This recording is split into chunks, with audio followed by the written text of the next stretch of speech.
Hey guys, and welcome back to my channel. I'm Francesca, and for those of you who are new, welcome to my channel. I talk about academia, general lifestyle, and I love to give advice for you guys. So in this video, what I've planned is to speak about stress. So it is that period of the year where GCSE, A-level, BTEC students alike are preparing for our exams, and it is a very stress-inducing period. Now, I think what's important is to prioritise our mental health and to realise that exams are temporary, but your mental health is not, and you'll have to live with your mental health for the rest of your life. So with that, it's important to develop effective coping mechanisms to deal with stress and to identify when you're overworking. In this video, I'm going to give you 4 key tips or 4 concepts on the best ways to deal with exam stress. So stay tuned.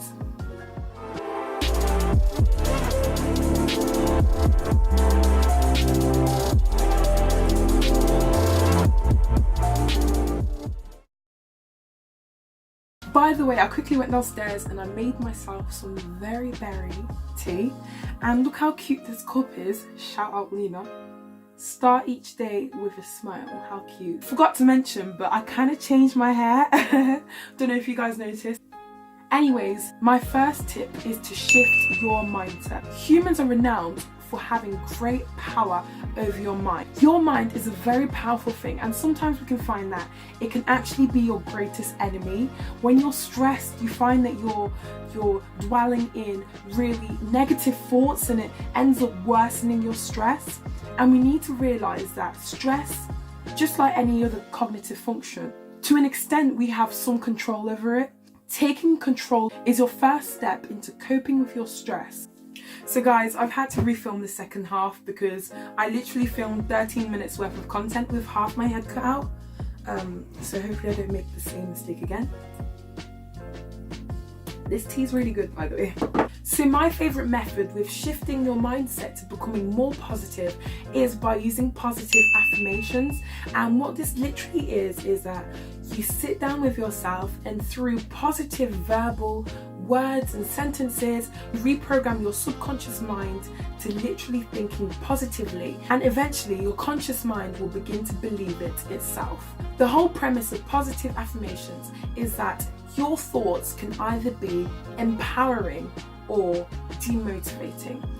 If you indulge in self-doubt and believing that you're a failure, just like any other self-fulfilling prophecy, you'll see that you'll only go downhill from there. Whereas if you sit down with yourself and tell yourself that you're going to succeed, tell yourself that you're going to be able to cope with this stress, then you'll start to believe it yourself, and you'll begin to have a more positive outlook on life. And this will eventually lead to you coping with your stress more effectively and seeing better results for yourself. So my favourite positive affirmations are: exams are temporary, I work hard, and I will succeed because I deserve to. I will try my best in every aspect of my studies, and I will do well. I am smart and intelligent and capable of achieving anything that I want. And through literally sitting down with yourself, it can be before you go off to school, it can be just before you go to bed, by literally just taking 2 minutes out of your day to have these positive affirmations, you'll find that you'll begin to transform your mindset and become more positive. And this will have an impact on the amount of stress that you see on a day-to-day basis. Another thing with having a positive mindset and shifting the way you think is to not surround yourself with negative people or toxic people. There's this famous quote which literally says, "Show me your friends and I will tell you who you are." That just goes to show that the people you surround yourself with have so much influence you literally don't know. Most of it is subconscious, but you'll start to notice that you'll pick up words that your friends say, you'll pick up phrases, you'll pick up ways of thinking. And if your friends are negative, if your friends are consistently comparing themselves to other people, you'll start to do the same. If your friends have poor ways of coping with stress or have a very negative outlook on exams, on life in general, you'll pick up that mindset as well. Distancing yourself from these people is a very simple but effective way of reducing your stress, and it's easier said than done, I know, but it's something that all of us can work on. And something that goes hand in hand with this is to stop comparing yourself with other people. If you have a mindset of consistently comparing yourselves with everyone in every aspect of your life, you will never be happy. You will never feel satisfied or fulfilled. In reality, there is always someone who is better than you at anything really, whether that be academia, whether that be sports, whether that be singing. There's always going to be someone in the world that's better than you.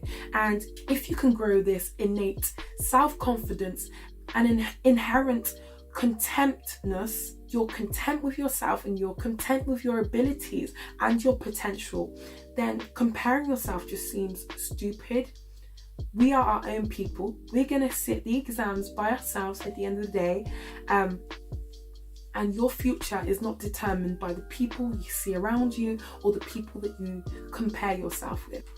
Now, my second point is to do things you enjoy. So whether this be going for a walk, Netflix and watching Breaking Bad, or simply doing a hobby, sports, it's really important that we find that balance between studying really hard for exams, but also taking the time to nourish our mental health and doing something that promotes our well-being and happiness. Stress is your body and mind's way of telling yourself that you're tired, that you've overworked, or simply that you're unhappy in your current situation. Doing something you enjoy allows you to just press that reset button.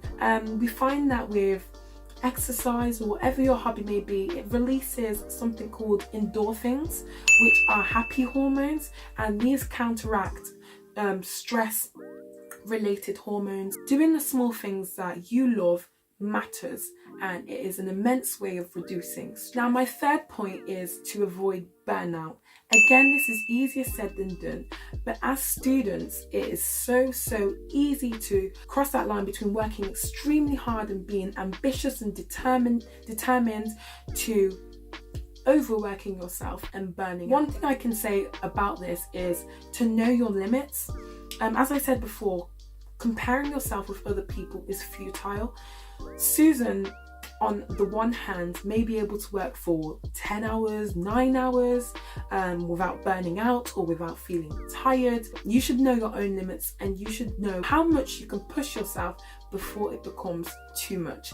I know for myself that I can't work an hour and a half, 2 hours without a break. And that leads into my second point of taking breaks, especially if you're doing extended periods of study. If you do find that you are burnt out, maybe try speaking to your friends, speaking to people around you, getting help. There's loads of hotlines out there which support students, especially with mental health, etc.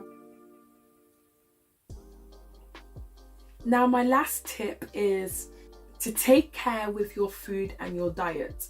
Now, we all know that what you put into your body reflects on outcome and how productive or how happy you feel. Good nutrition is an extremely effective stress management tool. When we feed ourselves with bad energy and bad fuel, this can take an even greater toll on our body and even make our stress worse. So it's important to be conscious of foods that promote stress or foods that reduce stress. So I was doing a little bit of research, and one thing that stood out for me is that caffeine is a big no. I know as students, coffee is literally your best friend, but if you're getting to the point where you need coffee to get you through extra hours of study or to do all-nighters, that's a sign that you need to stop. You need to take a break.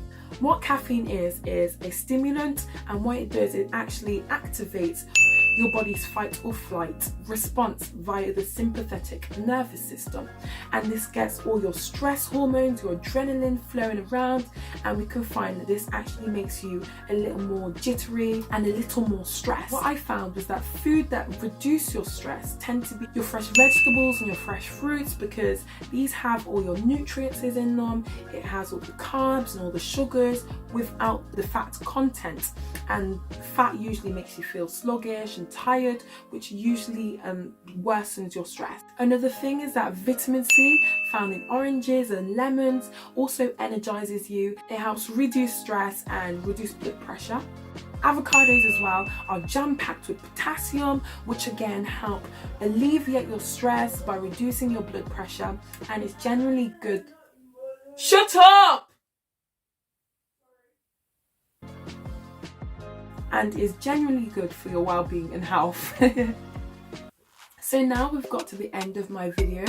I know this video is shorter than my usual ones. We're now in the period of running up to exam season, and these last few weeks, every second counts, and I don't want to be taking too much of your time. If you enjoy these videos, just let me know down in the comment section.